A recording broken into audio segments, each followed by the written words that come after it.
Okay, welcome back. That was my video of our hike along the Rubicon Trail in South Lake Tahoe. My sister was in town from Portland, and that's what made us decide to do this particular hike. And really, we just had one day to do it, so even though the weather was not ideal, we went ahead and soldiered ahead and did the hike. As it turned out, the weather wasn't all that bad on the trail. We had a little bit of rain, a little bit of wind at times, but overall it was actually a pretty good day to hike. If anything, it kept some of the crowds off the trail, I think. So if you want to do this hike, you want to start, or we started at DL Bliss State Park in Lake Tahoe. And normally you can drive down and park closer to the trailheads when the park is open. And you can either go all the way down to the end of DL Bliss and park down near the lighthouse and hike from there, or there's a couple other spots I think where you can access the trailhead on the road down to the park.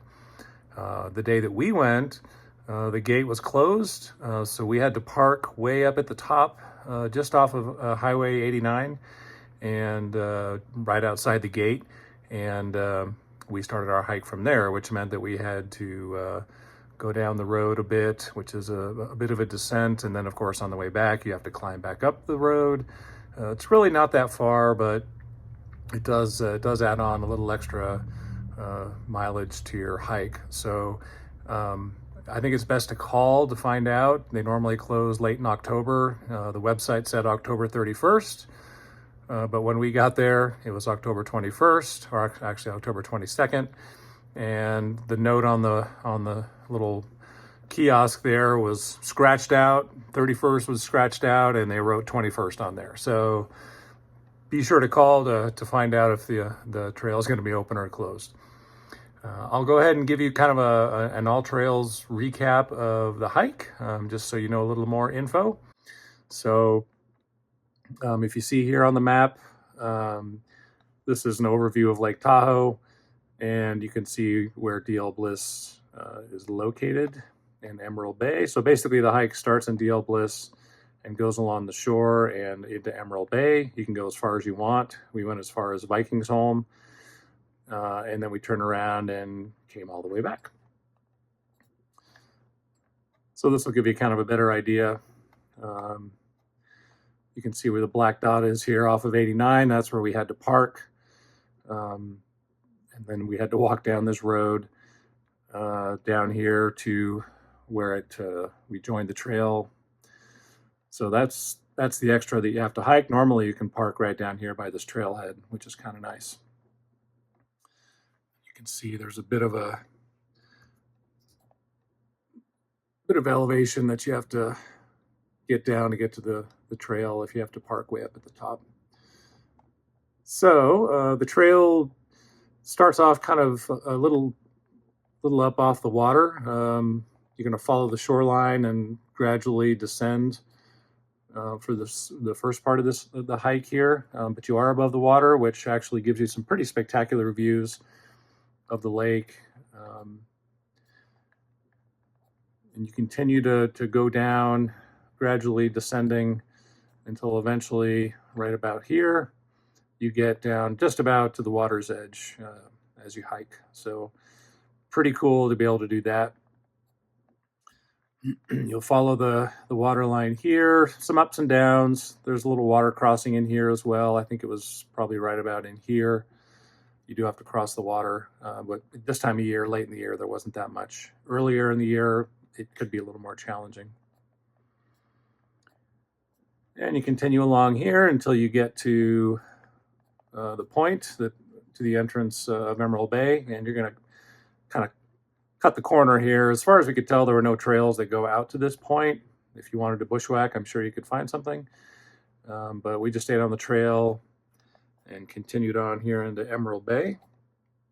And of course, here you're going to start getting some of these really fantastic views of Emerald Bay and Maggie's Peaks up here, Mount Talac, and up into Desolation Wilderness. Some really fantastic views.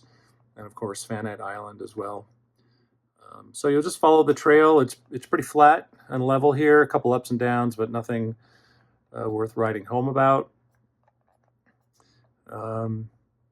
There is a boat camp here that is open during the summer season where folks can bring their boats in and camp at any one of the campsites. We found a restroom here that was open, so that was kind of nice.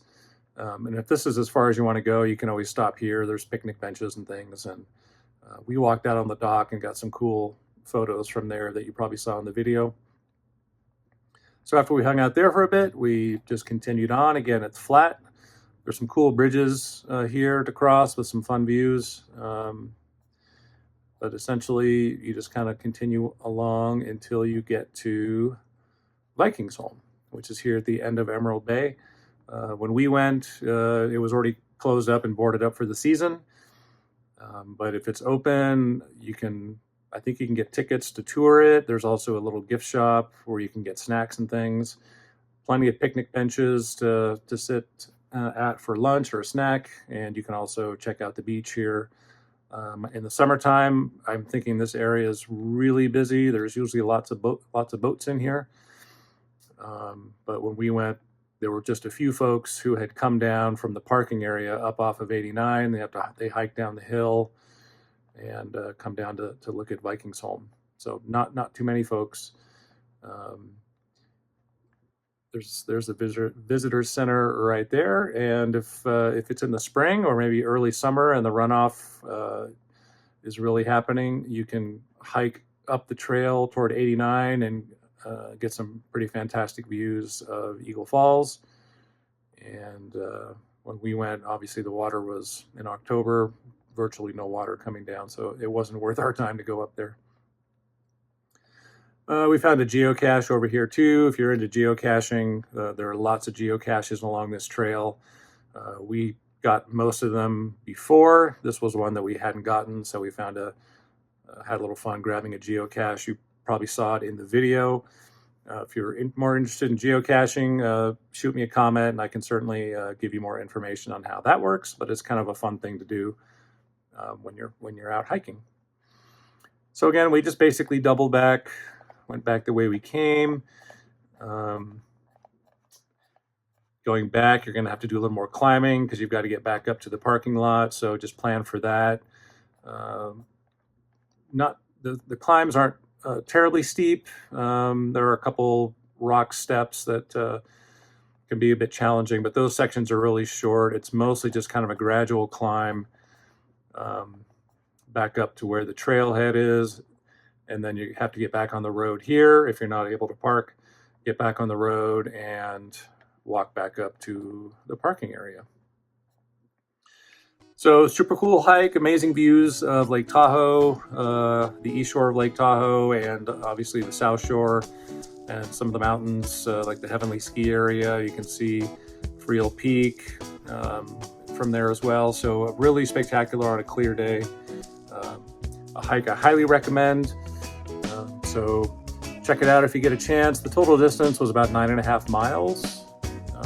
Here on All Trails it says 9. Strava said 9.5, so somewhere in there, and about 1,000 feet of climbing, which again is spread out and it's pretty gradual. So don't let that deter you from trying this hike out. So check it out. Let me know in the comments if you've done this hike before, and or if you plan on doing it.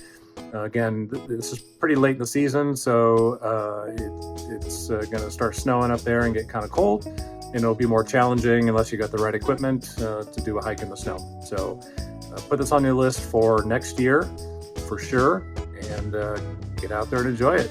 We'll see you on the trail.